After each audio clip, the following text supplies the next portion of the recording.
Alright, welcome back. This is the ROG STRIX 3090 OC unboxing. So I managed to get my hands on the card that I wanted ever since we saw the first 3080 Ti leak. And this was back in the summer.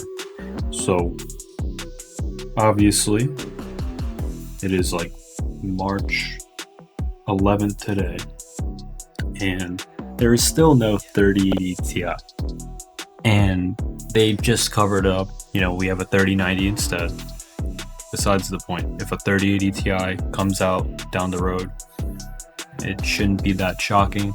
It's just a 3080 or 3090. They use the same die with a different RAM configuration. It's nothing special, and it's probably going to have the Ethereum mining nerf, but that's beside the point.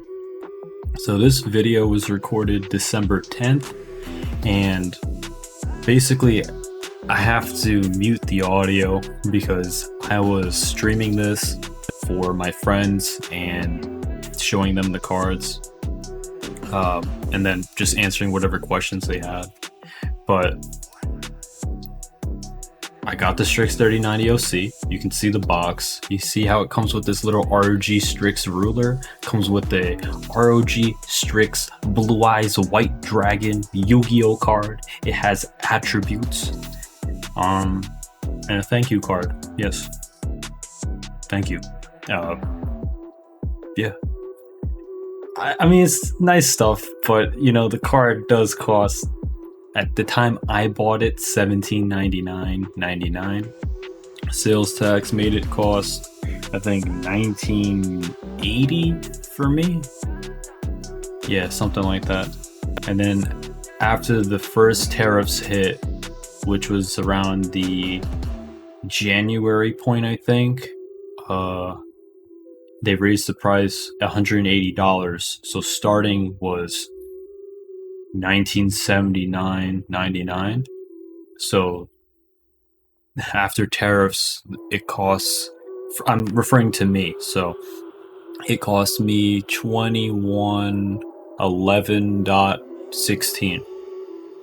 Yeah, so it's a pretty big jump, honestly, even though it sounds like 180, but because of sales tax, I'm pretty sure it was like 1980, and then it's like 2111. Yeah.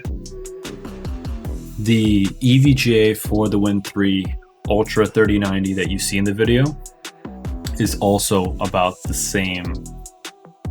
Actually, it's the same exact price because it's pre-tariff. But yeah, I'm showing the whole body. You can see it with the little plastic wrap stickers on it still. And here I am showing the EVGA. You saw it has the red clown lips. Now I'm comparing it to the 3090 FE. I'm just explaining to them how the cooler cools itself. Half of it is a blower, shoots out the back. The other side has a heatsink. The whole thing's a heatsink actually, but it has a fan that pulls air through the heatsink and then dumps it out. If you're using an ATX case, normally it would just push the heat up. Sandwich layout cases like the T1 or the Ghost, hits the spine or it hits your power supply or your motherboard. You know how it works. So a typical open air cooler design will just suck in air, like this Gaming X Trio 3090 sucks air in from the side and then dumps heat every direction, like on the sides. So that helps in those sandwich layout cases. The following clip, I left the audio. Remember, this is December 10th, and I'll add clarification to it. Hard, but the thing is, I wanted a 500 watt BIOS. This thing, it caps, bro. It has a 500 watt BIOS, but it doesn't work on the EVGA card. It works on the Strix, and it works on the MSI one, but it doesn't work on their own card. So they have to refresh the PCB. So before anybody realizes, I'm gonna sell it. This one is pretty nice, but it caps out the power limit at 420 watts.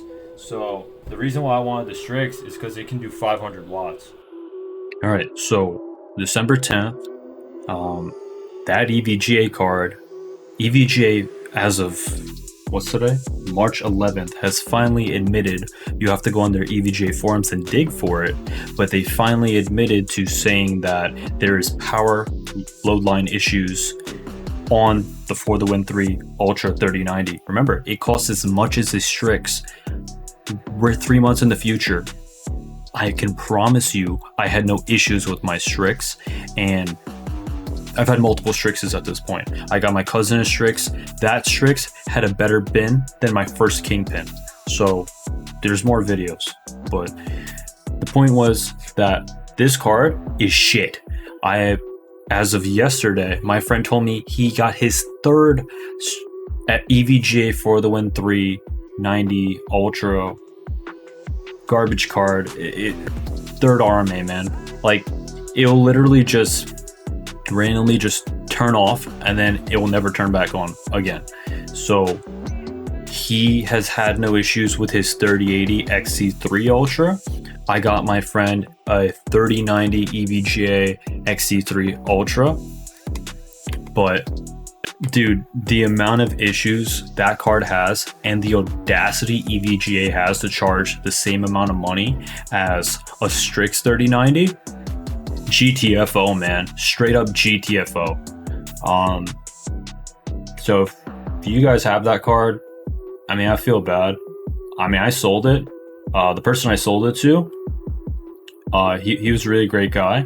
I sold it personally at a $180 loss, but he doesn't want to overclock his card at all, so it didn't matter. He just wants a card that works. That card, till today, still works. Is everybody's EVGA card gonna have an issue and die? I don't know. But if you have the money, I would highly recommend not buying that card.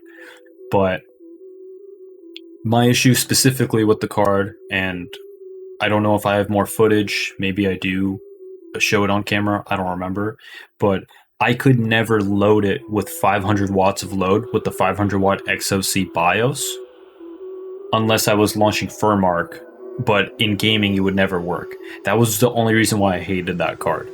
The Strix, I know the video is supposed to be me unboxing the Strix and then me putting it on this disgusting ITX test bench, which I don't have or use anymore. We'll get there eventually. But the Strix honestly looks amazing. The RGB bar is pretty cool. I don't like RGB, but it looks cool. The power cables were difficult to put in, honestly. But after you put it in, having two HDMI 2.1 ports was beneficial because I had two OLEDs and it's just convenient. Yeah, it's a nice card, honestly. I don't have any tests in this video. I have one short clip at the end where I show myself trying to hear the card and you can barely hear it. Like I said, I'm on Discord, so you will hear my friends talking in the background. Please excuse that. I didn't do a separate thing. I was super hyped that I even got the card.